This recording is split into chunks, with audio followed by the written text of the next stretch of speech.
Today's dialogue is about women shaping the nation. But before we speak about shaping the future, we must be honest about the everyday lives reality shaping women's lives in Bangladesh.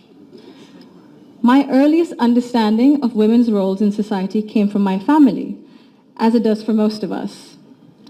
Long before we encounter policies or laws or institutions, our homes become our first classrooms.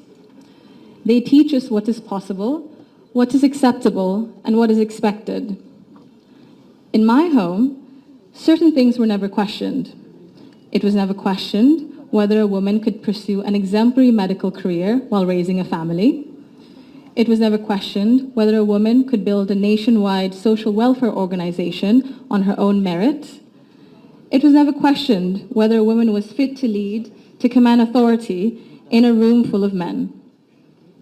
And it was never questioned whether the men in our lives would stand alongside the women in their lives as equals.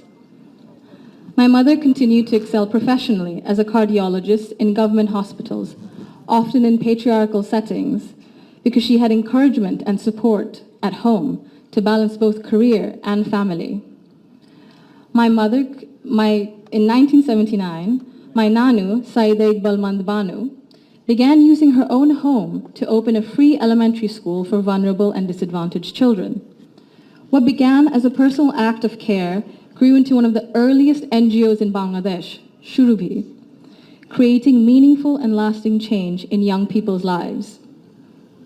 The belief that women's dignity must be recognized both privately and publicly was also reflected in my grandparents' lives and leadership beyond our family. My grandfather, President Zaima Rahman, understood that development was incomplete if women were excluded. He saw women as capable contributors at home, at work, and in public life. And that belief carried into the choices he made as a leader. Under his leadership, the expansion of the garment sector meant millions of women entered formal work for the first time, gaining independence and income. The creation then of the Ministry of Women's Affairs reflected a conviction that improving the lives of women and girls required intention and structure. These were not just policy decisions, but they were an extension of the values that he lived by personally. That foundation was carried forward by my grandmother, Begum Khaleda Zia, who understood the transformative power of education that gave women voice, choice, and confidence. Under her leadership, girls' education was treated as a right, not a privilege. Free secondary schooling, alongside programs such as Food for Education, Cash for Education, helped to keep millions of girls in schools and change the course of families across the country. Her Female Secondary School Assistance Project achieved gender parity for the first time in secondary education and became a model replicated beyond Bangladesh. She also understood that education alone was not enough if women were not supported to remain in public and economic life. Supporting women to access credit, build livelihoods, and grow small businesses mattered. So did recognizing the realities of motherhood, of childcare, and that required systems being strengthened around maternity leave and childcare, which she did. That is because women were made to choose between family and participation in the economy. For me, these legacies show the values that I saw both reflected at home and in public. I was privileged to grow up surrounded by exceptional women, confident, capable, and accomplished. I was equally fortunate to have male role models, including my father and my grandfather, who valued those women and never felt threatened by their strength or ambition. In fact, the four most important people in my father's life, in my opinion, have been women for decades. And he has treated them with deep respect and reverence, not as an exception, but as the norm. Because of this, I grew up with what I now recognize was a skewed understanding of society. Living between Bangladesh and the UK taught me something important. Policies and access alone do not create equality. You can expand education, pass laws, set national targets, but if social norms and daily expectations and mindsets remain unequal, empowerment remains fragile. This is not about overt discrimination.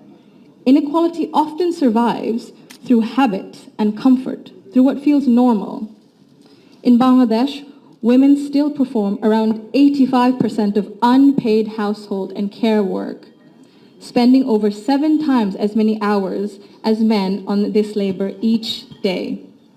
This work is valued at 19% of our GDP and remains largely invisible in economic planning and national decision-making. This makes something very clear. Gender equality is not a women's issue, it is an economic and national issue. When women carry the bulk of responsibility, their participation in the formal economy suffers. Despite significant gains in girls' education, women's labor force participation in Bangladesh remains below 40% compared to over 80% for men. Women are far more likely to step back from paid work after marriage or childbirth, not because they lack ability or ambition, but because systems assume they will absorb the cost. This imbalance begins early. Girls are expected to adjust their ambitions around family needs, while boys are rarely taught that responsibility and care are shared obligations. Over time, this became structural and progress stalls. Women are already leaders, and many of those leaders are in this room today. Women who have carried institutions, families, movements, and communities forward, generation after generation.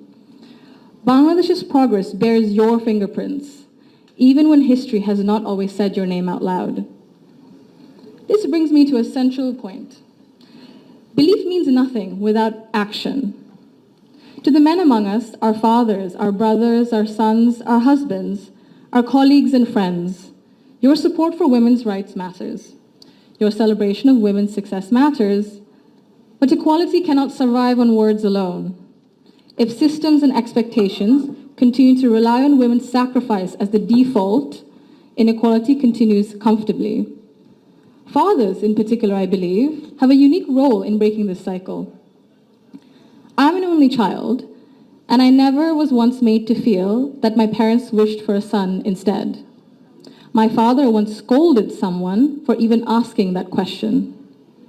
He understood that while I was treated with respect and care at home, the world outside would not always be the same. So he made sure that I could navigate it with confidence. What shaped me were not his speeches, but his consistency. Through his daily choices, he showed me what I should expect from the world. This is how change becomes sustained. When men confront in our lives, in our homes, unconscious bias honestly and model their behavior through respect and action, they create space for women not just to survive, but to thrive. In Bangladesh, the cost of inaction is visible. Girls' dropout rates sharply rise during adolescence. Women in public life, in leadership, face harsher judgment. In Bangladesh alone, there's a statistic that 78% of women have faced harassment online, primarily from Facebook. Education and opportunity collapse if inequality at home and in mindset remains untouched. And for a country facing climate change, economic and political transition, demographic pressure, Bangladesh cannot afford to sideline half its population through exhaustion and social expectation. When women are welcomed rather than sidelined, they do not only change their own lives, they change the future of their families and the future of the nation. If Bangladesh wants real progress, not symbolic success stories, but sustained national development, then empowerment cannot stop only at classrooms, only in offices or policies. They must reach our homes, our institutions, and our mindsets.